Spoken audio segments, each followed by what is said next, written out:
Hello guys, this is a review of the movie 154, which follows the story of Tim. This is Jeff, and this right here is Jen. Tim is a 16-year-old guy attending high school. He's very shy, and right off the bat, let me comment on something. This movie, most of the things that I expected to happen didn't happen, or that I wanted to happen. It's pretty crazy and at the same time so realistic. I saw some bonus features with the writer and director Ian England, and he was talking about how the movie was shot with real students, like from a real high school. They weren't extras, and he caught the genuine reactions from them, which is so amazing, but I'll get into that a little bit later.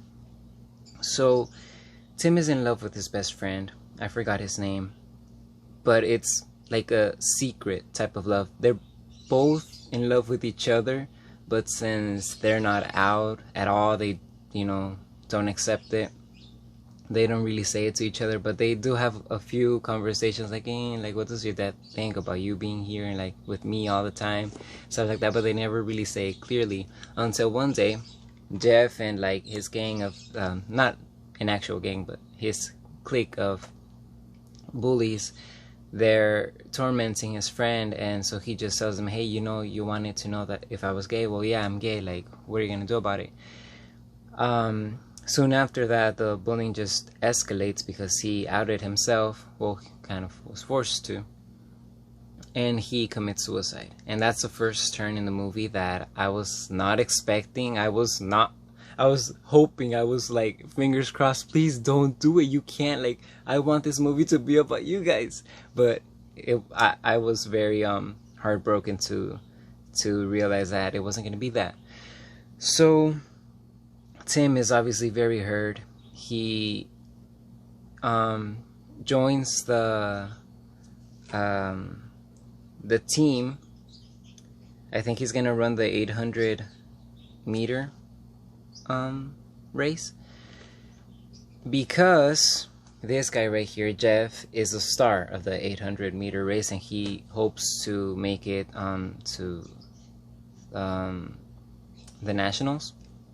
So Tim, there's a lot of things like that, so I'm kind of like stumbling, because Tim is the son of a coach. His mom was the coach of the track team, I guess.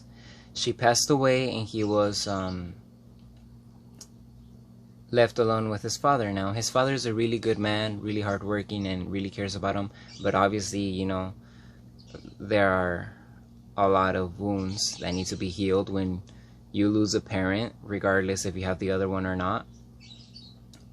Because of that, he stopped running, even though he was the star of the team. And later he joined, like I said, so he could get in Jeff's head, just like as vengeance, So he goes to a party because the girl that I mentioned, Jen, he kissed her in front of everybody so that people wouldn't think that he was gay, and she is not the type of girl to take that type of abuse, because he was just using her. Just went up to her and kissed her, and she told him straight up. He obviously tried to apologize many times, and then eventually she forgave him, and this guy invited them to a party. So she was like, hey, if you want them to believe your lie that we're going out, we have to go as a couple, so pick me up at 8. So they go to this party. It's the day before his birthday, and they get really drunk, especially Tim. So he goes out and ends up having a sexual encounter with this other random guy, who in his head was the guy that his best friend that passed away.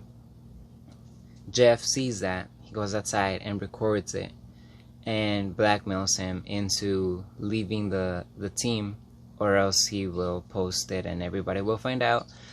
At first he fakes that he has he sprained his ankle and stuff like that, but eventually he keeps training during the nighttime, and his coach catches on to that, so he trains him, and he ends up running the the final race to see if he qualifies for nationals or not, he has to beat Jeff because only one person could contend.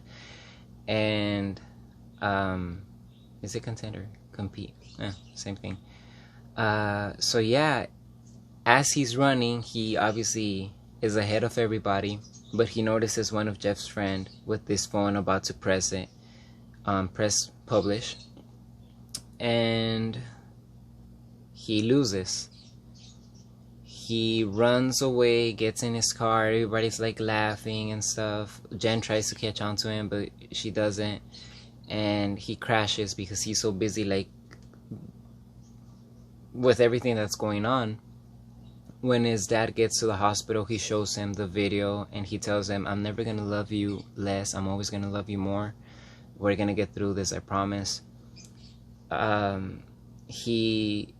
Tim just like, they just keep getting at him. Like, he's so frustrated, he's screaming in his room because they just don't stop. They keep on publishing things, they keep on saying things, and eventually he just comes up with a plan to build an explosive because him and his best friend were really good in chemistry, and like they did like these exploding projects, so he knows how to make a bomb.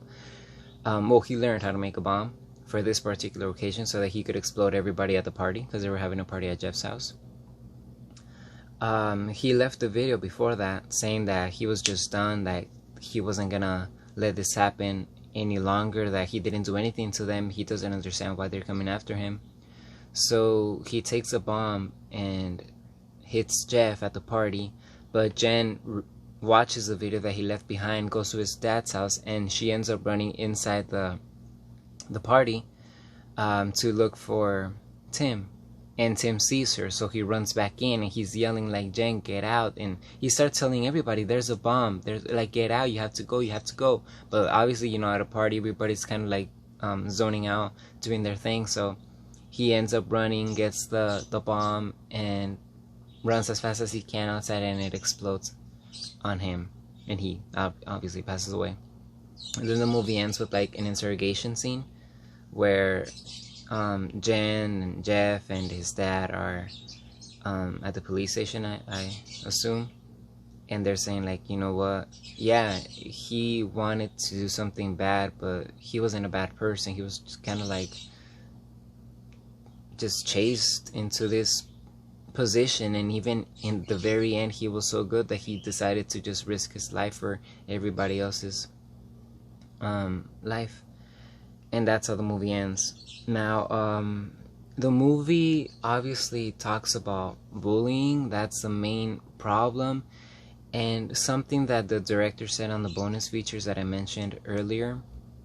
He said that they were screening this movie worldwide, and having like a Q&A interaction with the people that watched it, and they went to a high school where everybody was like, the teachers, the students, oh well, we eliminated bullying in our school, that doesn't happen, like we get what the movie's about, but in our school we already got rid of it.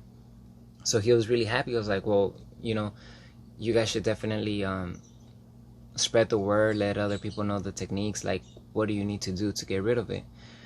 But then out of nowhere, this 15-year-old girl stood up and said, you know, everything that happened to Tim happened to me, is happening to me, and I attend your school. And like her sister started crying because she had no idea. And he's saying like, even your sister, somebody who goes to school with you, who you come back from school with, who lives with you, they might not know. And it's so true, because sometimes I'm getting chills, goosebumps. Sometimes you don't feel safe. You how can I say this? You could always tell somebody else, but something a recurring theme in this movie is, if I say something, they're gonna get back at me worse, and you're not gonna do anything about it. Tim will tell the staff members, and it's very true. And sometimes you just either don't want to bother your family members, you don't think that they care, you don't think that they understand, you know, you're going through all the hormonal changes and stuff, so you really don't know. And to assume that everybody's having it good and that bullying does not exist, it's just complete BS. Also, in England, the writer-director said, if you sit in a classroom, like in just in a little corner, and really observe what's going on, you'll catch on to these things. And it's so true. It's very, very true. I can say firsthand that it happens.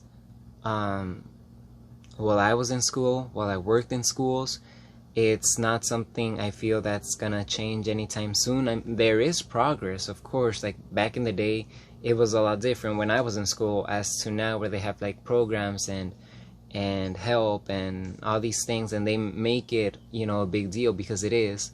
The thing is that as kids, I don't think they're really aware, and it's the parents' responsibility, of course, to teach their kids empathy and respect and tolerance, etc. But most of all, respect, and to show kindness. If, for instance, someone is going through something and you could do something about it, do it. Or like, if you don't want to get involved, if you fear for your own safety, then just talk to the person afterwards. Some might say that it excuses the behavior because you don't say anything in front of the bully or to the bully, but you know, you do what you can. The thing is, just don't stay completely quiet. Don't turn your eye to things like that, because they really affect people. I was really distraught watching this movie because of the first suicide, and then the second accidental suicide, we could say. It's just crazy.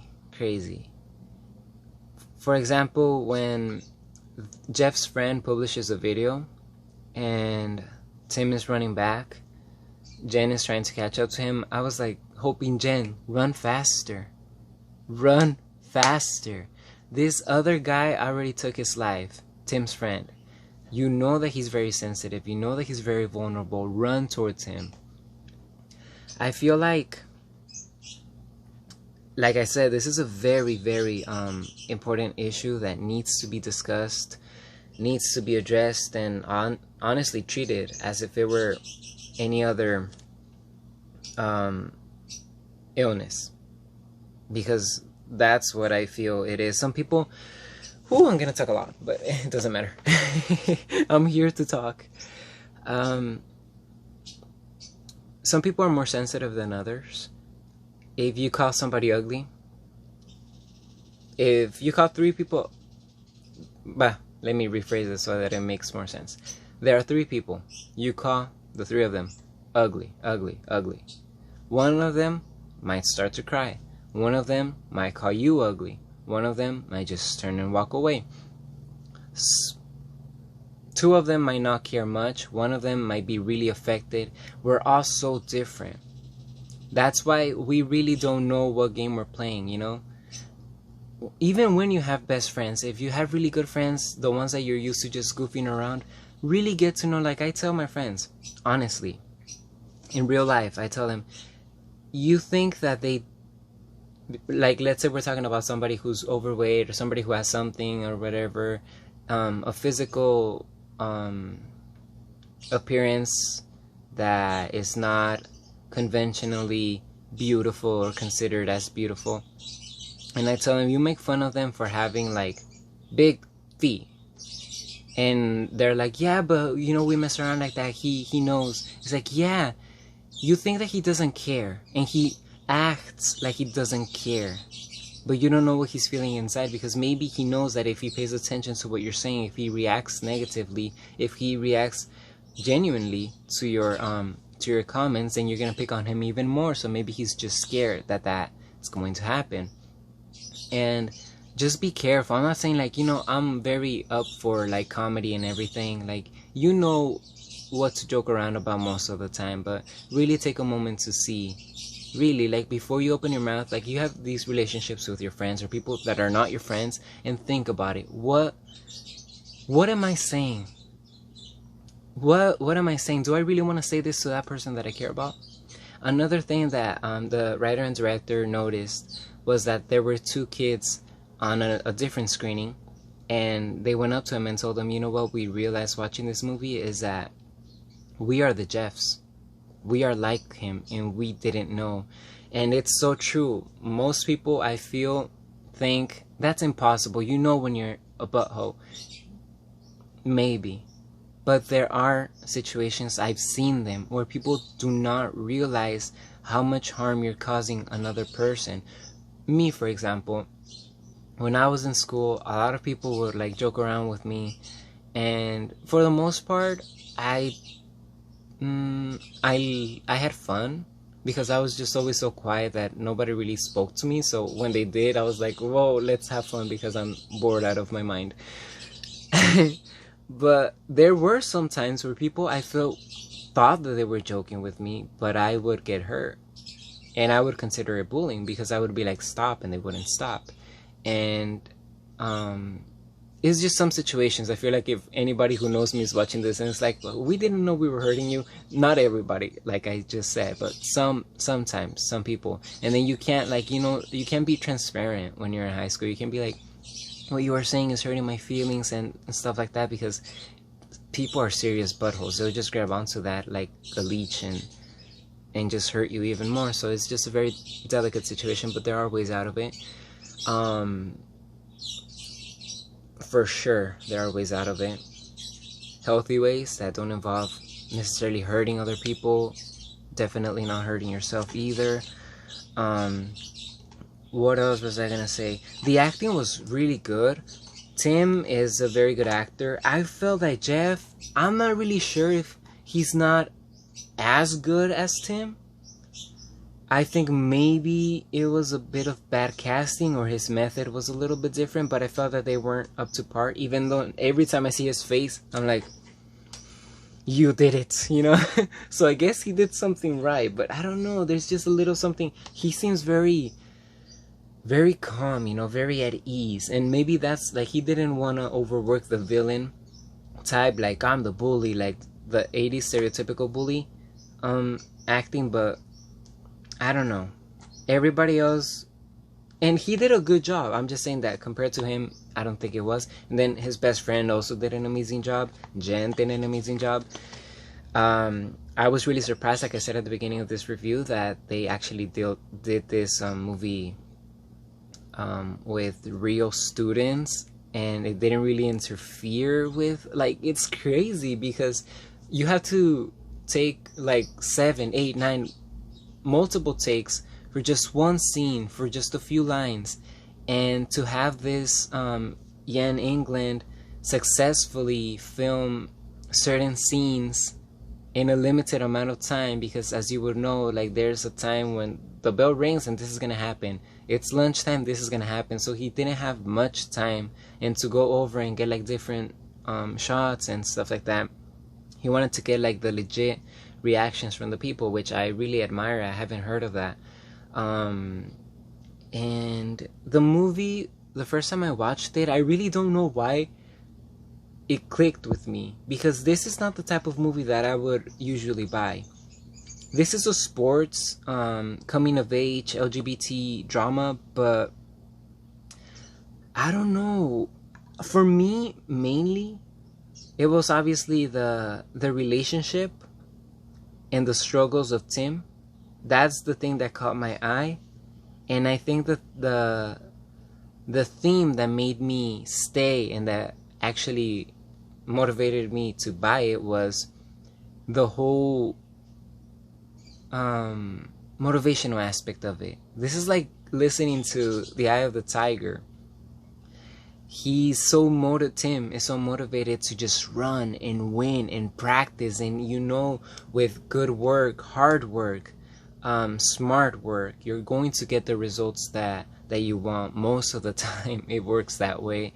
And to have like that desire for a purpose, like this guy has messed up your life from the beginning, and you're gonna get back at him by winning the race.